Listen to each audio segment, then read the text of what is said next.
आपका यूनिक प्रज्ञान यूट्यूब परिवार में मैं प्रज्ञान सर हार्दिक स्वागत करता हूँ, वंदन करता हूँ। प्यारे साथियों, सुबह के 5 बज चुके हैं। प्रश्नों के बेटे का आप बेसब्री से करते हैं इंतजार आपकी के आपके बीच उपस्थित हो। और जैसे कि आपको प्रश्नोत्तरी फिफ्टी का मुख्य उद्देश्य आज के अध्ययन का आपको रिवीजन कराना, 1 में 50 महत्वपूर्ण प्रश्नों को प्रतिदिन सुबह सुबह कम समय में करते हैं आप रिवाइज। इस रिवीजन श्रृंखला देखने के लिए फटाफट वीडियो को लाइक और शेयर, चैनल पर पहली बार होंगे तो चैनल को सब्सक्राइब करके बगल में बने हुए बेल आइकन पे ऑल बटन को प्रेस करना बिल्कुल न भूलें।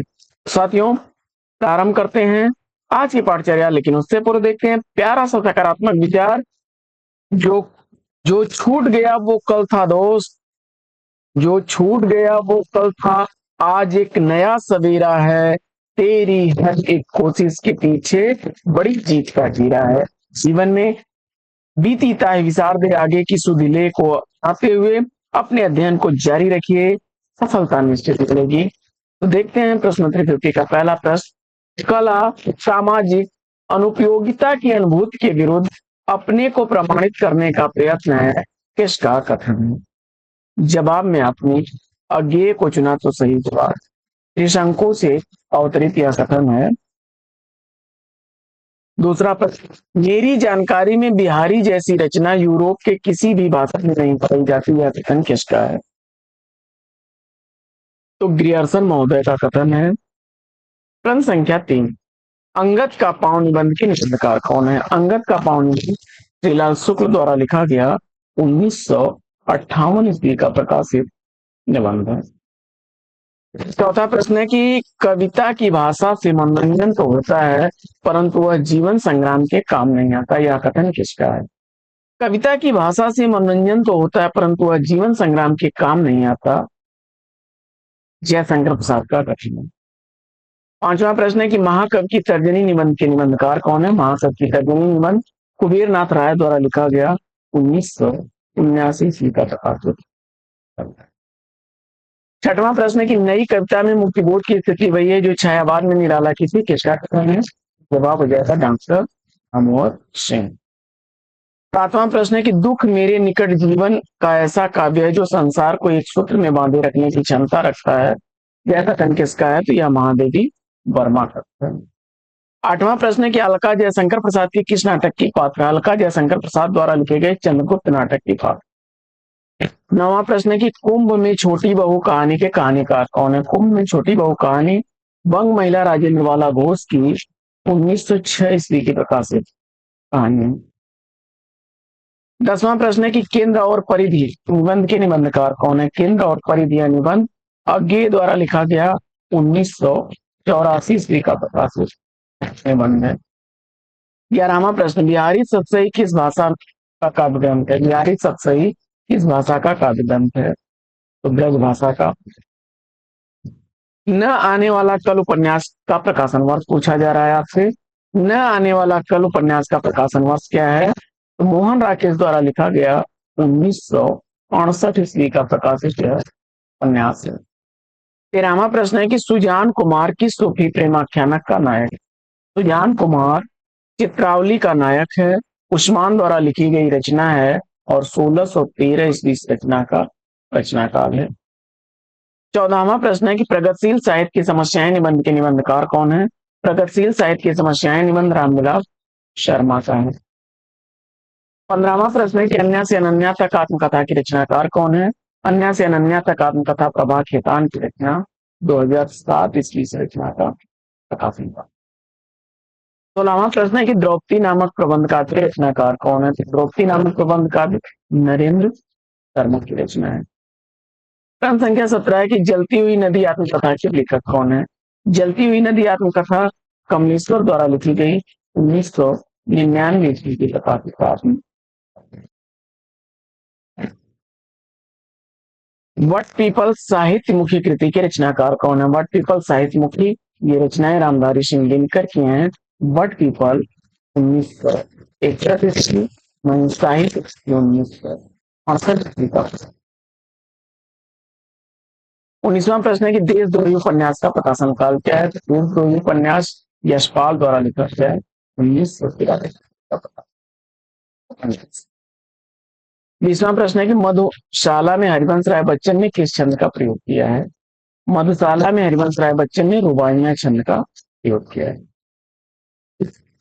21वां प्रश्न है हिंदू और जोत का प्रकाशन वर्ष क्या है? तो जिंदगी और जोत यह रचना अमरकांत की रचना है 1958 ईस्वी की रचना।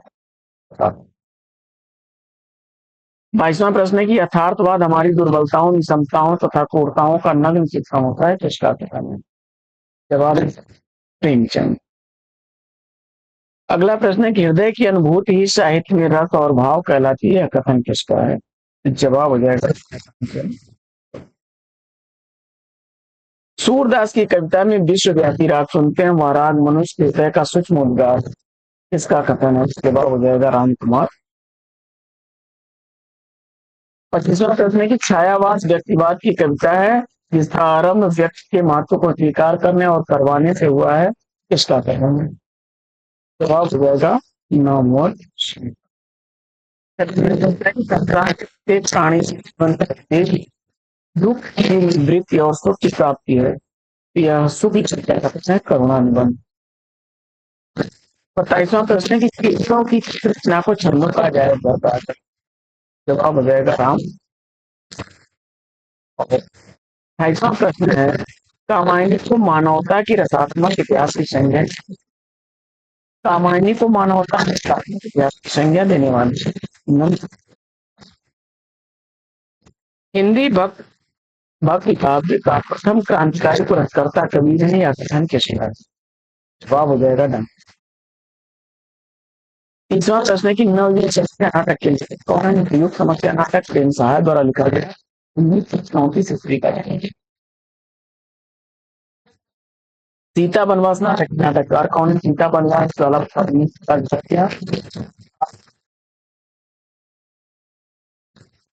32वां प्रश्न है कि वैशाली की नगर वधु उपन्यास के लेखक कौन है? वैशाली की नगर वधु उपन्यास आचार्य चतुर्सेन शास्त्री द्वारा लिखा गया 1949 ईस्वी का प्रकाशित उपन्यास है।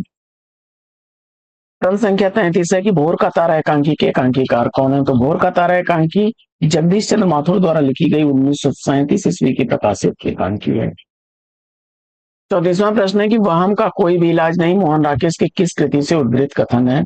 वहम का कोई भी इलाज नहीं मोहन राकेश द्वारा लिखे गए पैर तली जमीन से उद्धृत कथन है। सिद्धांत बोध और सिद्धांत सार के रचनाकार कौन है? सिद्धांत बोध और सिद्धांत सार जसवंत सिंह की रचना।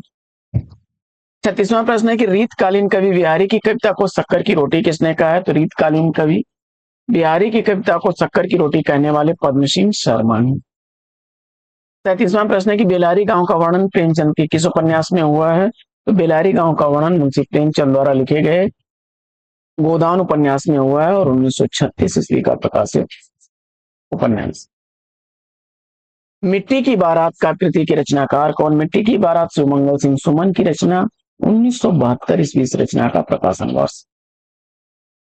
अगला प्रश्न है आदि अंत और आरंभ निबंध संग्रह के लेखक कौन है? आदि अंत और आरंभ निबंध संग्रह निर्मल वर्मा का है 2001 ईस्वी का प्रकाशन वर्ष। प्रश्न संख्या 40 है कि कलाधर उपनाम से रचना करने वाले कवि कौन है? तो कलाधर उपनाम से रचना करने वाले कवि जयशंकर प्रसाद हैं। यारों के यार कहानी के कहानीकार कौन है? तो यारों के यार कहानी कृष्णा सोपती द्वारा लिखी गई 1968 ईस्वी की प्रकाशित कहानी। दुनिया रोज बनती है काव्यकृति के रचयिता कौन है? दुनिया रोज बनती है काव्य रचना आलोक धनवा की है और 1998 ईस्वी का प्रकाशन। अगला प्रश्न है कि साहित्यालोचना आलोचनात्मक कृति के लेखक कौन है? साहित्यालोचना आलोचनात्मक रचना पंडित श्याम सुंदर दास की है 1922। अगला प्रश्न है कि आत्मदाह उपन्यास के लेखक कौन है? तो आत्मदाह उपन्यास आचार्य चतुर्सेन शास्त्री का है 1937 ईस्वी का। अगला प्रश्न है कि चाणक्य रामकुमार वर्मा के किस नाटक का पात्र है? तो चाणक्य रामकुमार वर्मा द्वारा लिखे गए कौमुदी महोत्सव का पात्र है और 1954 ईस्वी का प्रकाशन हुआ। अगला प्रश्न है कि रामचंद्र स्वदेश दीपक के किस नाटक का पात्र है? तो रामचंद्र स्वदेश दीपक द्वारा लिखे गए कोर्ट मार्शल का पात्र है 1991 ईस्वी का प्रकाशन है। प्रश्न संख्या 47 है कि पद्मावत को एक त्रासदी मानने वाले आलोचक कौन है? पद्मावत को एक त्रासदी मानने वाले आलोचक विजय देवनारायण पै हैं। नमिता चित्रा मुद्गल की किस रचना की पात्र है? तो नमिता चित्रा मुद्गल द्वारा लिखे गए आमा की पात्र है और 1999 ईस्वी इसका प्रकाशन हुआ। आचार्य रामचंद्र शुक्ल को स्वच्छंदतावाद का प्रवर्तक किसने माना है? तो आचार्य शुक्ल को स्वच्छंदतावाद का प्रवर्तक मानने वाले श्रीधर पाठक हैं। विषाद मठ उपन्यास के उपन्यासकार कौन है? तो विषाद मठ उपन्यास रामजी राघव द्वारा लिखा गया 1946 ईस्वी का प्रकाशित नाटक। तो साथियों, आज की यह पाठचर्या कैसी लगी कमेंट करके जरूर बताइए। आज की इस पाठचर्या में लेते हैं पर विराम, फिर मिलेंगे आपसे अगले वीडियो में एक नए टॉपिक एक नए अंदाज में। तब तक के लिए लेते हैं आपसे विदा। आपका जीवन मंगलमय हो। Best of luck.